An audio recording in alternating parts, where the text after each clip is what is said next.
You're watching Steelers Talk by Chat Sports. I am Tom Downey, and sometimes there are things more important than just football. We'll talk later on today about Diontae Johnson, etc. But as I'm sure you've all heard by now, Dwayne Haskins has tragically lost his life after getting hit by a car on Saturday.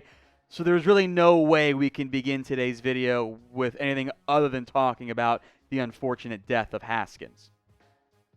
Dwayne Haskins killed in that, not car accident, but hit by a car on Saturday morning. A stunning and heartbreaking news for many of us to wake up to on a Saturday. The Steelers QB losing his life far too early, hadn't even turned 25 years old. We don't know the full details, and I don't know if we'll ever truly know exactly what went down. But Haskins was killed on Saturday after he was hit by a truck. He was trying to cross I-595 down in Florida early in the morning. It was around 6:30. The exact details are not yet known why he was trying to do that. We don't have the full picture, but a shocking and heartbreaking situation for Pittsburgh Steelers fans, for Washington Commanders fans, Ohio State fans, and even just the NFL in general was shocked by this one. Here's what Mike Tomlin, the Steelers head coach, put out his statement on the loss of Dwayne Haskins. Quote, "I am devastated and at a loss for words with the unfortunate passing of Dwayne Haskins. He quickly became part of our Steelers family upon his arrival in Pittsburgh and was one of the hardest workers both on the field and in our community. Dwayne was a great teammate, but even more so a tremendous friend to many. I am truly heartbroken." Ron Rivera had this to say, of course, his former coach with the Commanders. "Dwayne was a talented young man who had a long life ahead of him. This is a very sad time, and I am honestly at a loss for words. I know I speak for the rest of our team in saying he will be sorely missed. Our entire team is sending our heartfelt condolences and thoughts and prayers to the Haskins family at this time." Not really sure what else you can say, what we can say here at Chat Sports in light of this shocking and horrific event, other than we're sending our thoughts and prayers to Haskins, his family, his wife, his friends, the Steelers, the NFL community. So type RIP in the comment section if that feels apt for you, or if you just want to send thoughts and prayers, that works as well, but you can head down there right now in the comments section. Some outpouring of thoughts and emotion from his teammates and others around the sports world. Here's what TJ Watt sent out. "The world lost a great person today. When Dwayne first walked into the locker room, I could tell he was an upbeat guy. He was always making people smile, never taking life for granted. His impact on me will last forever." And this was a very common theme I saw on social media, how much people liked him. From Chase Claypool, "I spent your final moments with you, and I can't help but think about how selfless you were in those moments. All you cared about was making sure that everyone around you was okay, and I can't thank you enough for that. You are what I strive to be." There's also a video that Claypool sent out, a rather emotional one that if you haven't, it's certainly worth watching and viewing.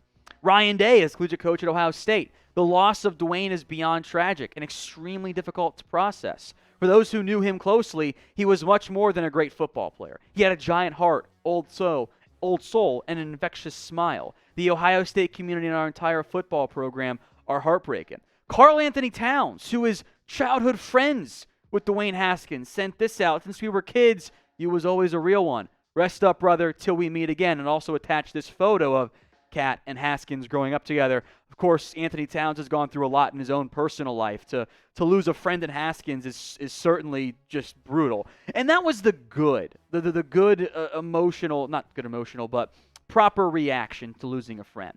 Unfortunately, and I'll get on my soapbox here a little bit if that's okay with everyone, there wasn't always the good. Adam Schefter, when he broke the news, felt the need to comment on his just career, like, just report the news, Adam. And nothing was more embarrassing than Gil Brandt's comments, which were, to be blunt, a joke and a clown show. Gil Brandt, and I'm not even going to read off what he says. I'm sure you saw it out there, but I'm not going to do any dignifying it by saying what Gil Brandt said. Suffice to say, wildly hurtful, wildly wrong, and frankly, Gil Brandt was a jackass with his comments. NFL players are people. They're not objects. And this is the type of moment where we don't treat them as objects. Yes, there's the football side of it, which I'm going to get into later on because that's a fair question people have. But to treat Dwayne Haskins as not a person,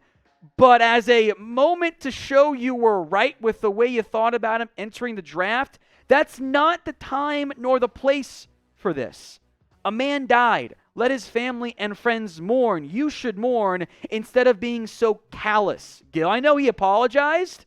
Honestly, maybe it's time to hang it up if that's how you're going to act when a human being loses their life. Lamar Jackson, a division rival, had this, and I think he nailed it. Adam Schefter, you lame as F. An all-around grown-ass man, can you look in the mirror and smile at yourself after Schefter, commentated through shade at whatever it was for Haskins' career. A man died. Treat it like that, not this other crazy stuff. So it is heartbreaking. It is horrible. It is tragic for Dwayne Haskins to lose his life at such a young age in the way that he did. That's not fair. That's not right. It shouldn't be that hard just to treat people with normal decency. It really shouldn't be, especially when you're a public figure like Gil Brandt and Adam Schefter are. Now, looking ahead a little bit here, and this is, again, the human side of it. Mitchell Trubisky had organized workouts for all the players down in Florida. Haskins, Chase Claypool, Najee Harris, etc. were among those out there. And knowing how people grieve with loss, I really hope, and I want to emphasize this, that Trubisky and others don't have any guilt from this. It is very easy to play well, if I hadn't invited him down here, none of this would have happened. And that's not... It's not mentally healthy, and it's not anyone's fault that this tragic event occurred. It's an accident. Bad things happen sometimes. It's not fair. It's not right. But I hope that Trubisky and others aren't harboring that guilt from Haskins' unfortunate and untimely death. Excuse me. Now, in a minute, we'll focus here on what this means for the Steelers, and hope that's okay. I know that there's more than just football, but I do want to have some semblance of a conversation there. We'll also talk about Diontae Johnson a little bit on today's show. But we've got other stuff that matters more for just the football side of things here on Pittsburgh Steelers Talk. So if you haven't already, subscribe, youtube.com/SteelersTV. I do want to emphasize that there is more than football that's going on right now for Pittsburgh. But I did want to spend, because I've seen the questions in the community side of it, so I did want to spend just a little bit of time towards the end discussing all of this. So the Steelers now are down to 2 quarterbacks on their roster. It is just Mitchell Trubisky and just Mason Rudolph, as heartbreaking and as unfortunate and unplanned as this all is. I think the initial plan for Pittsburgh was to draft a QB. With only 3, you could look to add another undrafted free agent, but in the end, it's Trubisky, Rudolph, and probably a draft pick for this organization in the short term. So what is your confidence level in the Steelers quarterbacks? Scale it for me 1 to 100. So head down there, let me know how confident you are in the Steelers QBs. And then finally, I did want to spend a little bit of time on Diontae Johnson. My boy Thomas Mott had some good thoughts on this as well when he broke down the 590 alleged report that I'm not sure I buy, quite frankly. But Johnson is due for a new deal soon for the Pittsburgh Steelers. And the wide receiver market has exploded this year. The contracts that have been given out are nutty. And that is just how the market is going to be. And I think Fansided raises a good point that either pay Johnson or maybe you shop him and try and get a little bit more, because it will be expensive if you pay Diontae Johnson. The top 5 right now are all over $20 million. The next 5 are all over 18. So if you can get Diontae Johnson for the Christian Kirk deal, maybe you do that right now because he's better than Christian Kirk. And if you're Johnson, even though you've had drop issues, maybe you go, maybe I want a little bit more. Maybe I wait a year. And then I cash in as the market continues to rise above and beyond that $20 million price tag for, low-end 1, high-end 2. So the Chargers paying 2 guys over $20 million at receiver. It's insane. So what would you do with Diontae Johnson? Type P for you'd pay him. Right now, you get that deal done. You'd lock it in. Type W for you would wait. Or type in T for you would trade. And you would get a draft pick right now and move on in the end. Now, the Steelers' wide receiver room looks like this.